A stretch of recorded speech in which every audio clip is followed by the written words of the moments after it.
percebo a educação à distância na UFSCar como um processo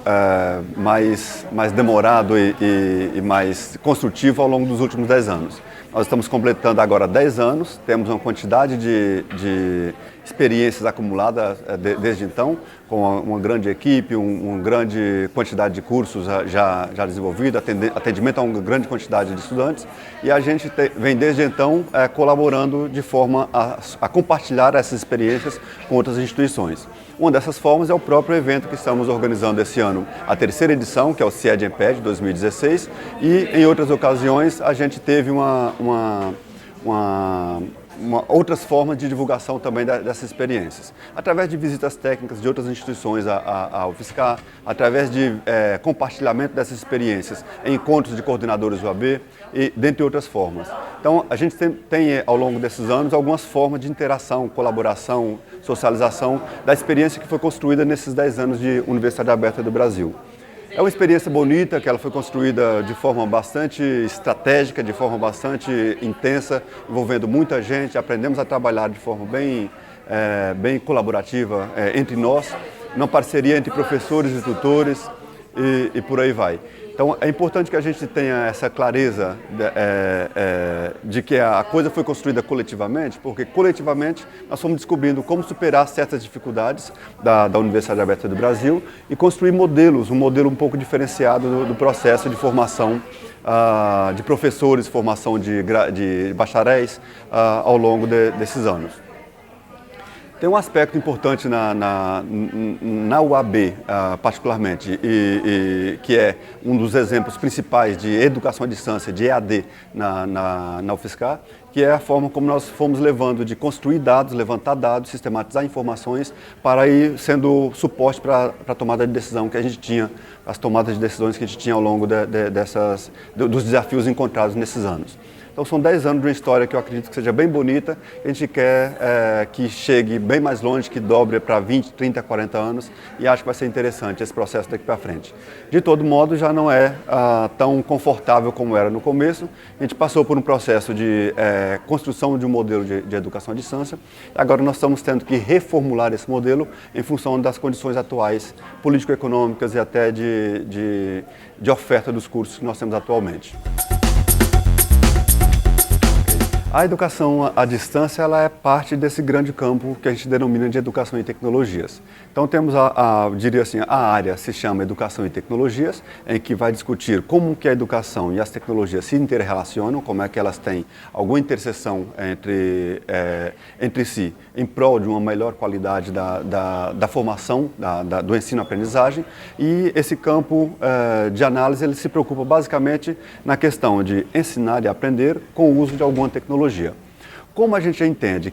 que qualquer educação não é possível senão através de tecnologias, já que a própria linguagem, já que a própria escrita, o próprio quadro verde, o GIS, são tecnologias essenciais, a gente acaba percebendo que temos que entender bem de tecnologias para que a educação seja efetiva e que a gente possa melhorar a sua qualidade paulatinamente à medida que vamos percebendo outras formas de uso de tecnologias do cotidiano. Sejam elas analógicas ou mais tradicionais, sejam elas mais emergentes ou as digitais, por exemplo, como temos atualmente. Então, se a gente pegar, por exemplo, as grandes mídias ou pegarmos, por exemplo, as tecnologias digitais ou mesmo as mais tradicionais, como a escrita e a linguagem, como já comentei, a gente percebe que é essencial entender dessa relação educação e tecnologia em prol da produção de um ensino-aprendizagem mais adequado e mais profícuo e com qualidade mais aceitável. É importante que a gente considere a história de qualquer processo para a gente poder ir aprendendo com o passado. Então nós temos, por exemplo, fases da educação em tecnologias em que a gente percebe que certos termos, certas experiências, elas vão nos ensinando como não fazer. Então a primeira dica que eu daria era fazer uma análise mais macro, mais ao longo de todo o processo, para a gente evitar certos erros que a gente já sabe que por onde não dar certo. Por exemplo, terminologicamente a gente usa certas afirmações que eu considero extremamente inadequadas. Quando a gente diz, por exemplo, que um professor não domina tecnologias, eu estou dizendo que o professor não domina a escrita, não domina o quadro verde, não domina a linguagem, e isso não é correto. Então, se eu disser que o professor domina a escrita, eu estou deixando claro que ele domina tecnologia. Então, é tomar cuidado com essas afirmações que têm certos erros conceituais que nos levam a certos equívocos nas afirmações. Então, para quem é iniciante, toma mais cuidado com a forma de lidar com a área, que tem muitos termos novos, muitos termos em construção, e a gente acaba, por vezes, utilizando de forma inadequada por não conhecer conceitualmente e etimologicamente aquele conceito. Então, esse seria um cuidado mais do ponto de vista epistêmico e por aí vai, de construção da área do conhecimento. Um outro tipo de cuidado que eu acho essencial é você aprender um pouco com a história de como não fazer, por exemplo, educação à distância, ou não fazer, por exemplo, inserção de tecnologias na escola como um todo. Porque, por exemplo, não basta colocar tecnologias, ou colocar computadores, colocar tablets ou tecnologias de ponta na sala de aula, se não nos preocuparmos com outras coisas. Então, esses princípios todos façam com que a gente aprenda anteriormente e evite uma certa fantasia com as promessas que as tecnologias novas vêm trazendo. Então, é sempre olhar com certa suspeita para qualquer promessa inovadora que a tecnologia tem. Isso faz com que a gente tenha mais responsabilidade, mais compromisso com a qualidade efetiva do ensino-aprendizagem e não simplesmente com a questão mais capitalista de inserção da tecnologia, de venda de mais tecnologias para a educação, e sim do benefício, da vantagem que ela realmente traz para o processo de formação educacional. Então, são duas possíveis dicas, teríamos algumas outras, mas eu acho que já são dois primeiros aspectos. Um primeiro aspecto, que é esse epistemológico, e esse segundo de cuidado, mais de suspeita do benefício real que essa tecnologia traria para a educação. Obviamente, eu estou dizendo suspeita e não bloqueio, não evitar a tecnologia, porque certamente elas têm uma infindável quantidade de benefícios e vantagens para a educação como um todo, mas é só fazer uso com mais cuidado, com mais crítico, mais sabendo que elas podem ajudar, mas que também podem atrapalhar. Eu costumo dizer em aulas e em palestras, quando esse assunto aparece, que a melhor tecnologia é aquela que vai nos ajudar pedagogicamente, que vai nos ajudar a tomar melhores decisões pedagógicas, e não aquela que é mais nova, aquela que é mais popular, aquela que que é a última tecnologia lançada. Se ela ajuda pedagogicamente, se ela ajuda a decisão pedagógica do professor, ela é a mais adequada. E pode ser que essa tecnologia seja a linguagem, seja a escrita, seja o retroprojetor, seja o audiovisual, naquele formato mais analógico e não exatamente as mais inovadoras. Certamente, pensando um pouco mais prospectivamente, essas tecnologias seriam mais enriquecedoras se a gente fosse explorando as novas possibilidades das redes, da comunicação, que certamente as tecnologias digitais possibilitam um nível, uma densidade, uma profundidade nessas relações mais ricas do que aquelas possibilidades pela escrita, por exemplo. Mas se compararmos a escrita com comunicações anteriores, com tecnologias anteriores, também a escrita já evoluiu bastante, foi uma revolução em relação ao que se tinha anteriormente, que era basicamente a oralidade, por exemplo. A escrita, ao romper com o espaço e tempo da comunicação ou da relação ensino-aprendizagem, já dá um passo porque podemos educar já um pouco mais além do que o espaço presente. Podemos escrever um material, escrever certas afirmações, registrar em papel certos conhecimentos, e alguém daqui a 10, 30 ou 100 anos, alguém a 10, 15 ou 20 ou 300 quilômetros, entender aquilo e o conhecimento, a cultura ser disseminada de forma mais rica do que era anteriormente, já que vamos atingir uma maior quantidade de pessoas, possivelmente, e atingir de uma forma diferenciada, já que o registro não está mais na memória e na herança, na idade que a pessoa tem. O registro estaria agora em bibliotecas, em outros centros, e que, considerando essa etapa oralidade escrita, comparativamente à etapa de agora, escrita ou tecnologias analógicas versus digital, temos uma outra revolução agora, que é essa revolução de termos tudo mais disponibilizado e em rede, de forma difusa, como é o que a internet e as tecnologias digitais outras possibilitam no processo comunicacional e de ensino-aprendizagem. Daí a riqueza, nessa análise de espaço e tempo, da educação à distância, da educação e tecnologia, aproveitar esses aspectos da relação tecnologias digitais em particular com o processo educacional como a gente tem hoje. E muitas outras coisas poderiam ser ditas, mas acho que isso resume um pouco a ideia da educação à distância, do nosso Grupo Horizonte, do CIED-EMPED, que ao longo desses 10 anos de Grupo Horizonte e essas 3 edições do CIED-EMPED e os 10 anos de Universidade Aberta do Brasil de graduação à distância da UFSCar, a gente vem tentando implementar para ver se enriquece mais a proposta de formação que nós temos presencial ou à distância nessa instituição. Creio que isso tenha dado bom resultado, já que a gente tem conseguido repercussões e reconhecimento interno e externo à instituição em função desses benefícios. Bom, o CIED-EMPED ele nasce com essa preocupação de democratização do conhecimento, de socialização da informação e do processo de trazer mais gente para colaborar, partilhar e discutir temáticas envolvendo educação e tecnologias, e para isso nós tivemos que pensar em algumas questões. Ele nasce já com o princípio de democratizar em termos de forma e conteúdo. Em termos de forma, tem um problema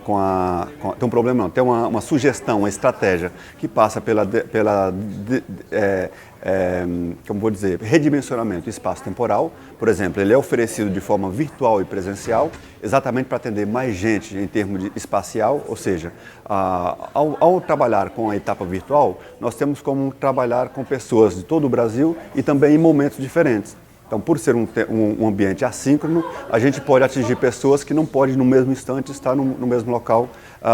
que o palestrante, por exemplo. Então, ele pode fazer uma pergunta agora e só daqui 1, 2, 3 dias o palestrante responder ou o apresentador de trabalho responder. Então, nesse processo de interação, de pensar a estratégia de formação, de forma assíncrona, o evento acaba contribuindo para disseminar o conhecimento, para democratizar o conhecimento, a informação científica, que em eventos tradicionais ele acaba ficando restrito ao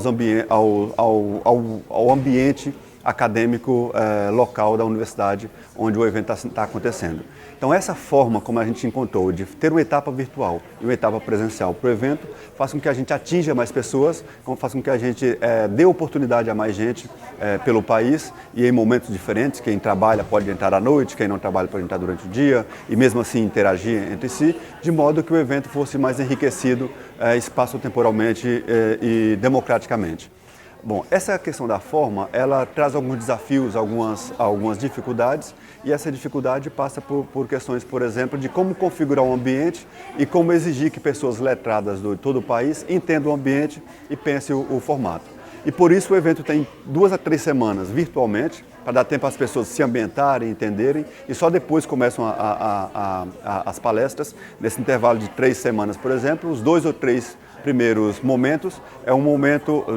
dois ou três primeiros dias para as pessoas poderem se ambientar e entender o processo. A partir do 4º até o 10º dia, temos um conjunto de palestras sendo proferidas, inclusive algumas sendo repetidas durante o dia, durante a noite ou em momentos diferentes, para atingir a mais pessoas que têm tempos e particularidades diferentes. Depois que a gente passa do momento de palestras e durante esse processo todo, temos também apresentações de trabalhos. Nesse ano nós tivemos uma grande quantidade de trabalhos, 430 trabalhos apresentados virtualmente, 40 palestras de palestrantes nesse processo de replicação. Eram 28 palestrantes para 40 palestras. E aí a gente chegou num ponto em que arrematava o evento com a etapa presencial. Então, depois de 20 dias praticamente, 15 a 20 dias virtualmente, tem um momento de coroação desse processo, que é um momento presencial, em que nós temos ainda mais palestras, temos ainda mais trabalhos sendo apresentados e outras discussões, outras trocas, para além do virtual. Esse ano nós tivemos condições, e em 2012 também, de ter representantes de todos os estados do país. Então,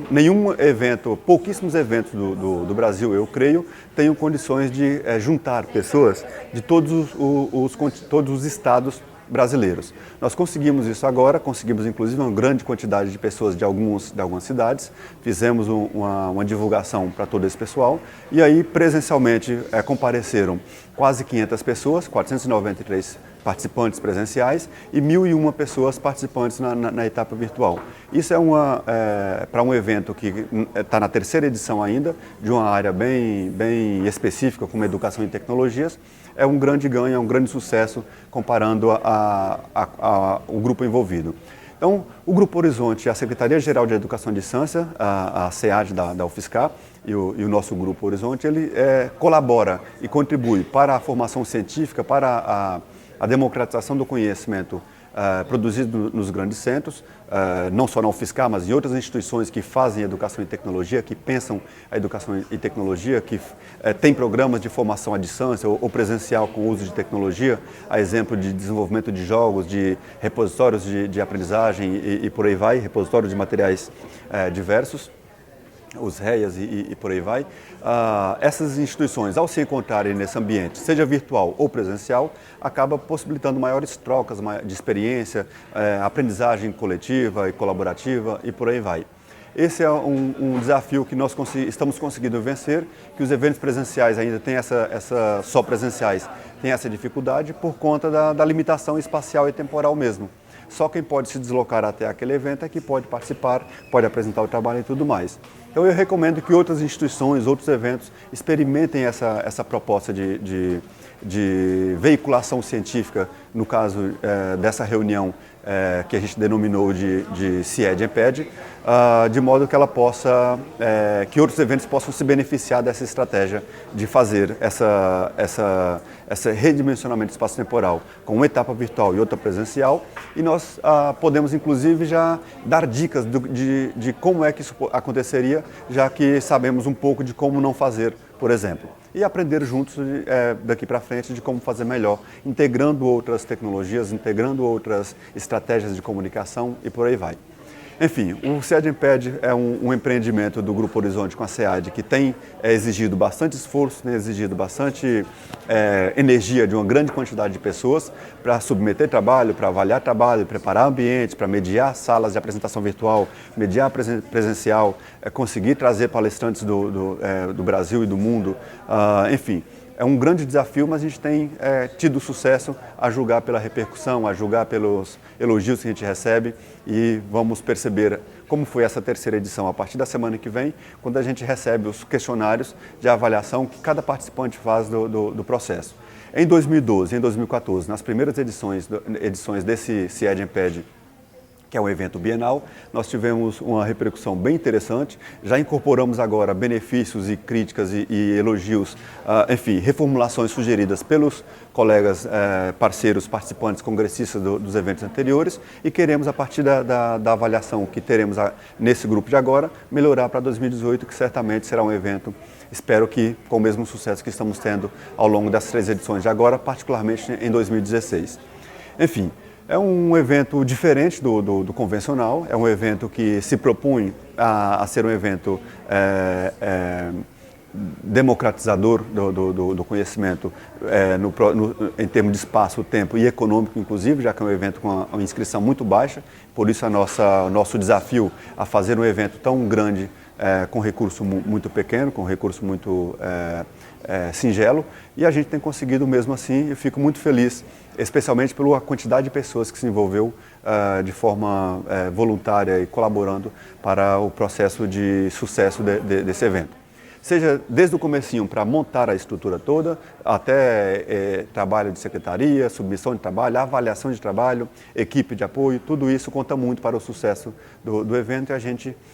só tem a agradecer por essa sinergia que a gente conseguiu em função do evento. Bom, é isso, temos muito o que falar sobre o evento, sobre a EAD, sobre as repercussões, sobre a qualidade das palestras. Gostei muito do nível das palestras desde o primeiro evento, mas a cada vez a gente se surpreende pelas possibilidades de troca de experiência e a gente vai aprendendo juntos tanto o conteúdo do evento, que é esse foco na educação e tecnologia, quanto a forma do evento, que é essa estratégia de atingir mais gente por meios de tecnologias digitais, já que o evento tem isso como formação, como foco do evento e também como meta-formação, que é fazer um evento virtual, fazer um evento sobre tecnologias digitais, utilizando tecnologias digitais. Eu acho que essa é uma boa proposta, uma boa ideia, uma boa estratégia que nós estamos tentando colocar em prática e acho que seria bem enriquecedor outros eventos experimentar essa iniciativa que temos tido aqui em São Carlos, na UFSCar. Que o Grupo Horizonte tem empreendido na parceria com a UFSCar e com o apoio da CAPES, com o apoio da FAPESP, com o apoio do Programa de Pós-Graduação em Educação, do Programa de Pós-Graduação em Ciência, Tecnologia e Sociedade, do Departamento de Educação e de outras instâncias aí do Brasil, da UFSCar e do país como um todo.